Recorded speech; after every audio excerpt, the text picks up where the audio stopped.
Bismillahirrahmanirrahim. Assalamualaikum warahmatullahi wabarakatuh.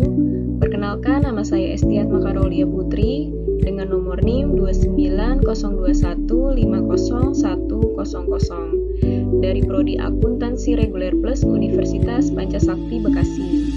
Pada kesempatan kali ini saya akan memaparkan sebuah materi untuk memenuhi tugas ujian tengah semester 2.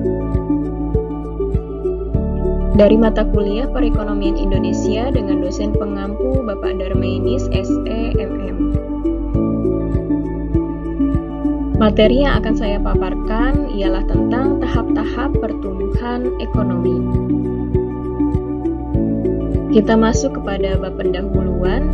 Pertumbuhan ekonomi adalah proses perubahan kondisi perekonomian suatu negara secara berkesinambungan menuju keadaan yang lebih baik selama periode tertentu. Jadi pertumbuhan ekonomi ini juga bisa diartikan sebagai proses kenaikan kapasitas produksi suatu perekonomian yang diwujudkan dalam bentuk kenaikan pendapatan nasional. Lalu di samping itu juga tenaga kerja bertambah sebagai akibat perkembangan penduduk seiring dengan meningkatnya pendidikan dan keterampilan mereka. Dan dalam hal ini, kependudukan Indonesia termasuk negara dengan jumlah dan pertumbuhan penduduk yang besar. Indonesia juga terdiri atas ribuan pulau, beragam budaya, ratusan suku, dan ratusan bahasa daerah. Hal ini pula yang menjadi keunggulan Indonesia dilihat dari segi kependudukannya. Jumlah keseluruhan penduduk Indonesia pada tahun 2014 sebesar 250 juta jiwa, dengan pertumbuhan penduduk sebesar 1,49% per tahun. Selanjutnya kita masuk kepada beberapa teori pertumbuhan ekonomi. Di sini ada menurut Walt Whitman Rostow, Arsyad 2004-47. Proses pembangunan ekonomi dibedakan menjadi 5 tahap, yaitu, mari kita bahas untuk yang pertama adalah masyarakat tradisional. Menurut Rostow, yang dimaksudkan dengan masyarakat tradisional adalah masyarakat yang fungsi produksinya terbatas, yang ditandai oleh cara produksi yang relatif masih primitif, yang didasarkan pada ilmu dan teknologi peran Newton, dan cara hidup masyarakat yang masih sangat dipengaruhi oleh nilai-nilai yang kurang rasional, tetapi kebiasaan tersebut masih turun-temurun. Selanjutnya yang kedua ada tahap prasyarat tinggal landas. Di sini suatu masa transisi di mana masyarakat mempersiapkan dirinya untuk mencapai pertumbuhan atas kekuatannya sendiri. Dan menurut Rostow, pada tahap ini dan sesudahnya pertumbuhan ekonomi akan terjadi secara otomatis.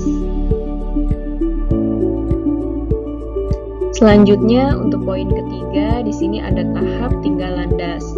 Pada awal tahap ini terjadi perubahan yang drastis di dalam masyarakat, seperti revolusi politik, terciptanya kemajuan yang pesat dalam inovasi, atau berupa terbukanya pasar-pasar baru.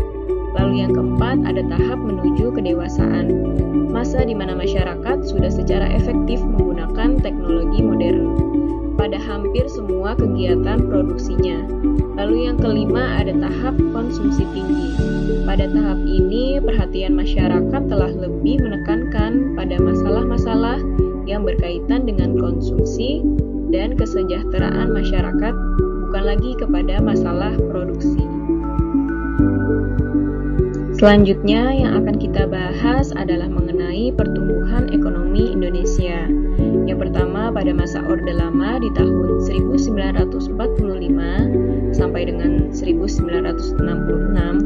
Pada masa ini perekonomian berkembang kurang menggembirakan karena ketidakstabilan kehidupan politik dan seringnya pergantian kabinet. Di sini bisa kita lihat untuk pertumbuhan ekonominya cukup menggembirakan dengan laju pertumbuhannya 6,9%, itu pada periode 1952 sampai 1958. Lalu turun drastis menjadi hanya 1,9% di dalam periode 1960 hingga 1965.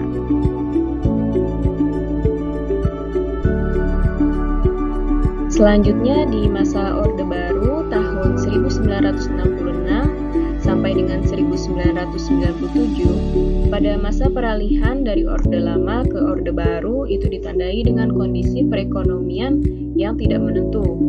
Antara lain, yang pertama adalah ketidakmampuan pemerintah untuk memenuhi kewajiban utang luar negeri. Lalu yang kedua ada penerimaan devisa ekspor hanya setengah dari pengeluaran untuk impor barang dan jasa. Lalu yang ketiga, ketidakmampuan pemerintah mengendalikan anggaran belanja dan memungut pajak. Selanjutnya ada percepatan laju inflasi mencapai 30-40% per bulan. Dan yang kelima adalah buruknya kondisi prasarana perekonomian serta penurunan kapasitas produksi sektor industri dan ekspor. Kita next di masa pemerintahan Orde Baru, pelaksanaan pembangunan senantiasa diarahkan pada pencapaian 3 sasaran pembangunan. Ketiga sasaran tersebut dikenal dengan sebutan trilogi pembangunan, yaitu yang pertama ada stabilitas perekonomian, lalu ada pertumbuhan ekonomi, lalu yang ketiga adalah pemerataan hasil-hasil pembangunan.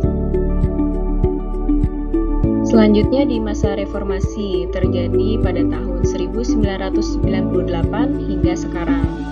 Di masa ini, sistem perekonomian Indonesia ditandai dengan krisis moneter yang berlanjut menjadi krisis ekonomi hingga saat ini juga belum menunjukkan tanda-tanda ke arah pemulihan.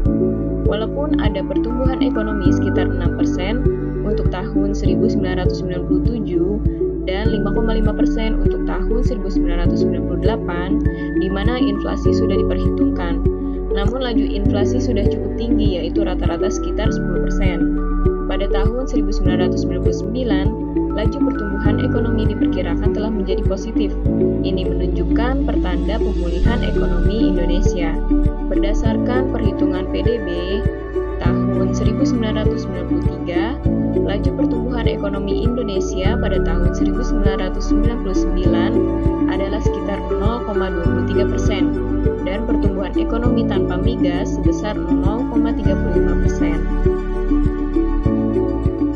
Selanjutnya ada faktor-faktor yang mempengaruhi ekonomi Indonesia. Yang pertama adalah sumber daya alam atau SDA. Ini berasal dari alam mencakup kesuburan tanah, letak, dan susunannya. Kekayaan alam, mineral iklim, sumber air, hingga ke sumber kelautan. Bagi pertumbuhan ekonomi, ketersediaan sumber daya alam yang melimpah itu sangatlah baik dalam menunjang pembangunan. Selanjutnya, sumber daya alam sendiri terbagi lagi menjadi 3 jenis. Di antaranya adalah sumber daya alam hayati. Ini yang berasal dari makhluk hidup baik dari hewan maupun tumbuhan. Contohnya adalah ayam, ikan, sayur, padi, dan lain sebagainya. Selanjutnya yang kedua adalah sumber daya alam non-hayati. Sumber daya ini bukan berasal dari makhluk hidup.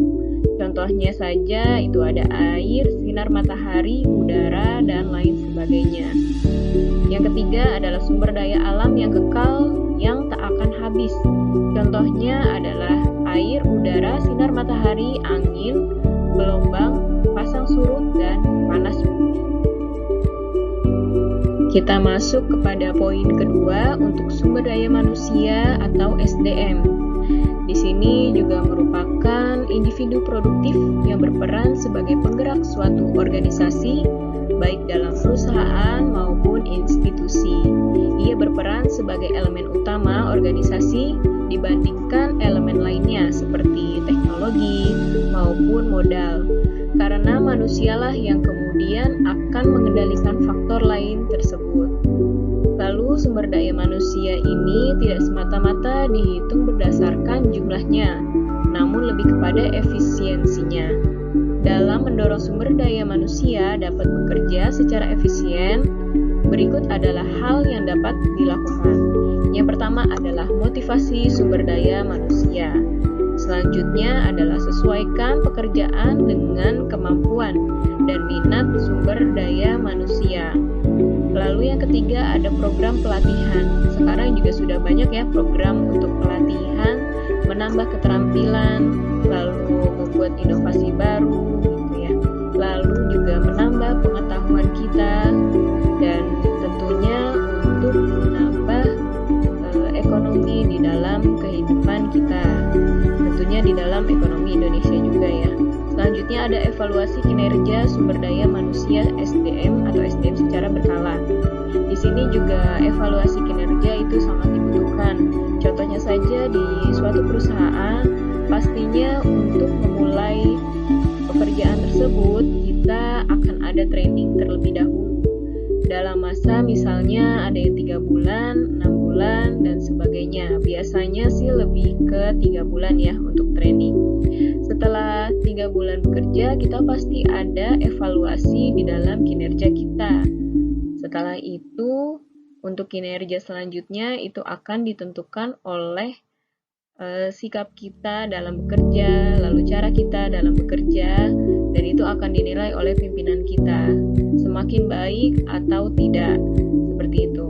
Dan kita harus meningkatkan atau mengupgrade diri kita untuk menjadi lebih baik lagi, seperti itu ya. Selanjutnya yang ketiga adalah akumulasi modal. Akumulasi modal sebagai proses penambahan stok modal fisik buatan manusia berupa peralatan, mesin, dan bangunan. Apabila stok modal naik dalam waktu tertentu, maka disebut juga akumulasi modal atau pembentukan modal. Kaitan antara akumulasi modal dan pertumbuhan ekonomi sendiri secara agregat dapat mengukur akumulasi modal dari angka pembentukan modal bruto atau investasi bruto, dikurangi depresiasi yang keduanya berada dalam cakupan komponen produk domestik bruto atau PDB.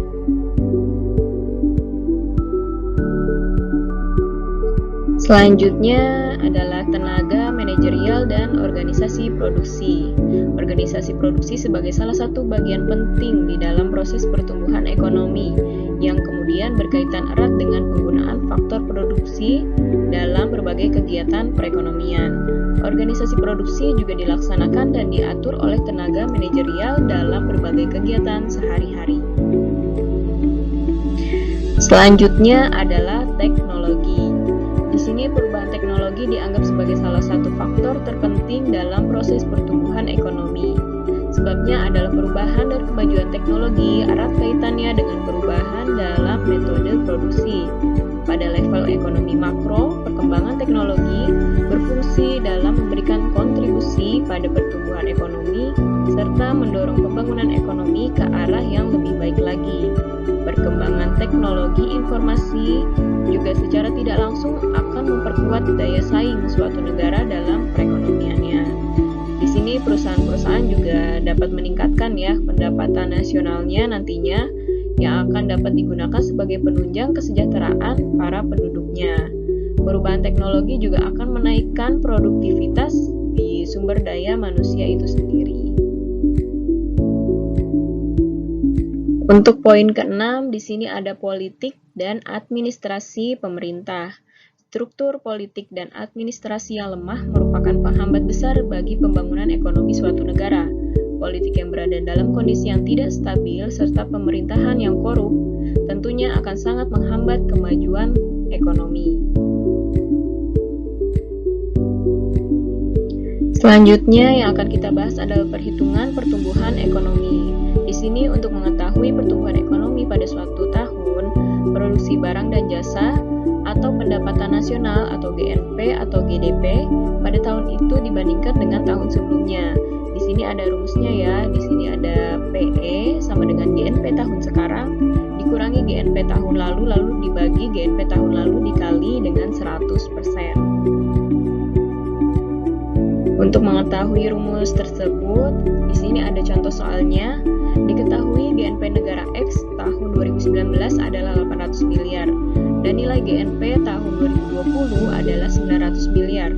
Dari data tersebut, maka besarnya pertumbuhan ekonomi di tahun 2020 adalah, di sini kita lihat untuk PE-nya itu adalah tahun ya.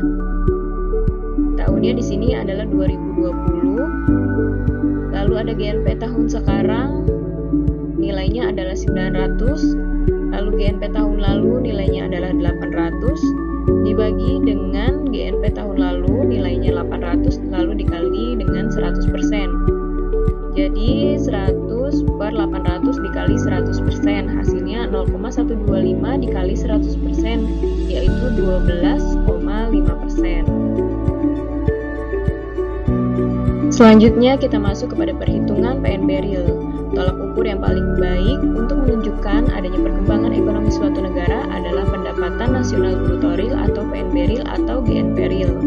Di sini ada rumusnya. PNB Real TN itu adalah PNB Real pada tahun N. Lalu sama dengan 1H TO itu adalah indeks harga pada tahun sebelumnya, dibagi dengan 1H TN itu adalah indeks harga pada tahun N, lalu dikali dengan PNB TN, PNB pada tahun N. Berikut adalah contoh soal. Pada tahun 2019, PNB suatu negara adalah 974 triliun, dan pada tahun 2020, PNB menjadi 904 triliun. Sedangkan indeks harga tahun 2019 adalah 140 triliun, dan indeks harga tahun 2020 adalah 175 triliun. Tentukan besarnya PNB Real pada tahun 2020. Di sini bisa kita langsung masukkan untuk indeks harga tahunnya.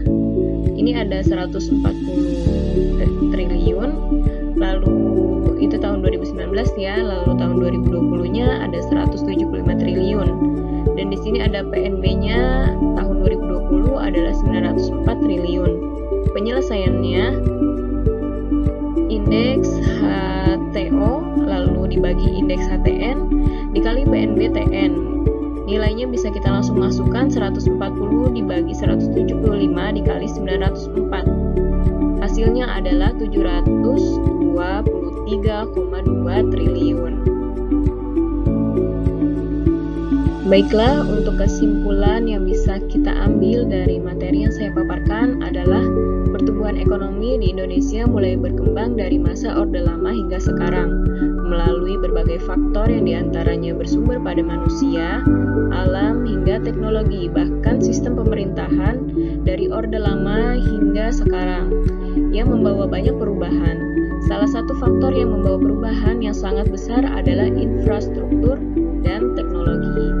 Lalu ada saran juga untuk seiring perkembangan zaman, faktor SDM merupakan salah satu kunci pada perkembangan zaman, khususnya penggunaan teknologi di masa sekarang.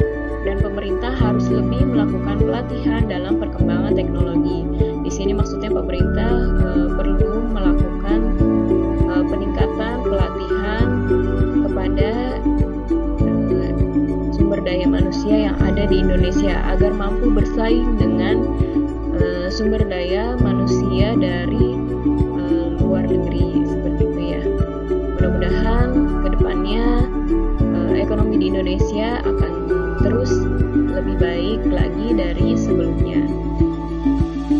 Alhamdulillahirrabbilalamin, telah selesai pemaparan yang saya sampaikan. Semoga bermanfaat dan kurang lebihnya saya mohon maaf. Terima kasih atas perhatiannya. Wabillahi taufiq wal hidayah. Wassalamualaikum warahmatullahi wabarakatuh.